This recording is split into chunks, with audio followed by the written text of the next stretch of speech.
விநாயகர் சதுர்த்தியை முன்னிட்டு கோவை புலியகுளத்தில் உள்ள முந்தி விநாயகருக்கு 4 டன் மலர்களால் ராஜ அலங்காரம் செய்யப்பட்டுள்ளது. இதுகுறித்து எமது செய்தியாளர் காளிதாஸ் வழங்கும் கூடுதல் தகவல்களை கேட்கலாம். காளிதாஸ், இப்ப புலியகுளம் பகுதியில் இருக்கக்கூடிய முந்தி விநாயகருக்கு 4 டன் மலர்களால் ராஜ அலங்காரம் செய்யப்பட்டிருக்கிறது. பக்தர்கள் வருகை எப்படி இருக்கிறது?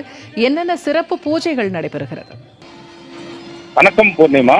கோவை புலியகுளம் பகுதியில் அமைந்திருக்கும் ஸ்ரீ முந்தி விநாயகர் கோவிலில் 4 டன் மலர்களால் விநாயகருக்கு அலங்காரம் செய்யப்பட்டுள்ளது.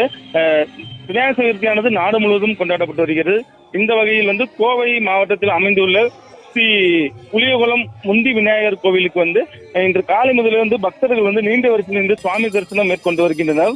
அதனை தொடர்ந்து அதிகாலை முதலே பன்னீர், தேன், சந்தனம் உள்ளிட்ட 16 திரவியங்கள் கொண்டு விநாயகருக்கு அபிஷேகம் மற்றும் சிறப்பு பூஜைகள் செய்யப்பட்டு அதனைத் தொடர்ந்து முந்தி விநாயகருக்கு 4 டன் மலர்களாக பூஜைகளால் அலங்கரிக்கப்பட்டு ராஜ அலங்காரத்தில் பக்தர்களுக்கு காட்சியளித்து வருகிறார். மேலும் பொதுமக்கள் இன்று அதிகாலை முதலே கோவிலில் நின்று நீண்ட வரிசையில் நின்று சுவாமி தரிசனம் மேற்கொண்டு வருகின்றனர். அதனைத் தொடர்ந்து கோவிலில் வரும் பக்தர்களுக்கு பாதுகாப்பு கருதி 50க்கும் மேற்பட்ட போலீசார் பாதுகாப்பு பணியில் ஈடுபட்டுள்ளனர். மேலும் கோவில் வளாகத்தில் சுற்றி ஆங்காங்கே தடுப்புகள் அமைக்கப்பட்டு பக்தர்கள் வரிசையில் நின்று சுவாமி தரிசனம் மேற்கொள்வதற்கு கோவில் நிர்வாகம் தரப்பில் ஏற்பாடு செய்யப்பட்டுள்ளது.